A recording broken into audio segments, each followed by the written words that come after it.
മുല്ലപ്പെരിയാർ അണക്കെട്ടിന്റെ അറ്റകുറ്റപ്പണിയിൽ നിർദ്ദേശങ്ങൾ പുറപ്പെടുവിച്ചിട്ടുണ്ട്. കോടതി മേൽനോട്ട സമിതി ശുപാർശ ചെയ്ത അറ്റകുറ്റപ്പണികൾ നടത്തണമെന്ന് തന്നെയാണ് സുപ്രീം കോടതി പറയുന്നത്. കേരളത്തിലെ ഉദ്യോഗസ്ഥന്റെ സാന്നിധ്യത്തിലായിരിക്കണം ഈ അറ്റകുറ്റപ്പണികൾ.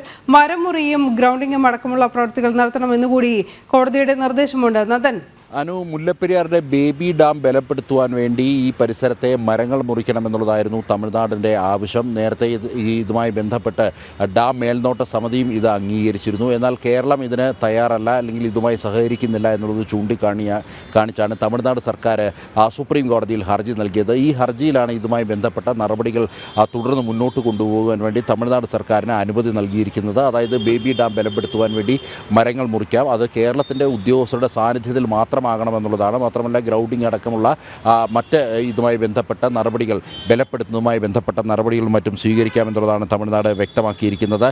2 ആഴ്ചയ്ക്കുള്ളിൽ ഇതിനുള്ള തമിഴ്നാടിൻ്റെ അപേക്ഷ അത് പരിഗണിക്കണമെന്നുള്ളതാണ് പ്രധാനമായും കോടതി വ്യക്തമാക്കിയിരിക്കുന്നത്. മുല്ലപ്പെരിയാർ അണക്കെട്ടിൻ്റെ അറ്റകുറ്റപ്പണി, അതേപോലെ അതുമായി ബന്ധപ്പെട്ട പഴക്കം, ഇതെല്ലാം തന്നെ നേരത്തെ തന്നെ കോടതിക്ക് ബോധ്യമുള്ള കാര്യമാണ്. ഇതുമായി ബന്ധപ്പെട്ട് അല്ലെങ്കിൽ ഈ ഡാമിന് നിലവിൽ യാതൊരുവിധ ബലക്ഷയവുമില്ല എന്നുള്ളതാണ് കഴിഞ്ഞ ദിവസവും നൽകിയ ഈ സത്യവാങ്മൂലത്തിൽ തമിഴ്നാട് സർക്കാർ ചൂണ്ടിക്കാണിക്കുന്നത്. ഏതായാലും ഇപ്പോൾ കേരളത്തെ സംബന്ധിച്ചിടത്തോളം വലിയ തിരിച്ചടിയാണ്. കേരളം ഇത് തടയുവാൻ വേണ്ടി പരമാവധി ശ്രമങ്ങൾ കോടതിയിൽ നടത്തിയിരുന്നു. എന്നാൽ കോടതിയുടെ ഭാഗത്തുനിന്നും അനുകൂല നിലപാടുണ്ടായില്ല എന്നുള്ളതാണ് യാഥാർത്ഥ്യം. മറിച്ച് തമിഴ്നാട് സർക്കാരിന് ഇതൊരു രാഷ്ട്രീയ വിജയം കൂടിയാണ്. നമുക്കറിയാം, നിലവിൽ ഇരു സംസ്ഥാനങ്ങളും വലിയ സൗഹാർദ്ദപരമായി തന്നെ മുന്നോട്ട് പോകുന്ന അന്തരീക്ഷമാണ്. ഇരു മുഖ്യമന്ത്രിമാരും പല വേദികളിലും ഒന്നിച്ച് പങ്കെടുക്കുന്ന സാഹചര്യമുണ്ട്. അതേസമയം ഇത്തരമൊരു വിഷയം വന്നപ്പോൾ, അതായത് ഡാമിൻ്റെയും മുല്ലപ്പെരിയാർ വെള്ളത്തിൻ്റെയും ഒരു വിഷയം വന്നപ്പോൾ കേരളത്തെ പാടെ തള്ളിക്കൊണ്ട് തമിഴ്നാട് സർക്കാർ സുപ്രീം കോടതിയിൽ ഇപ്പോൾ നിലവിൽ കേരളത്തിനെതിരായി തന്നെയുള്ള ഒരു വിജയം നേടിയിരിക്കുകയാണ്. അനു.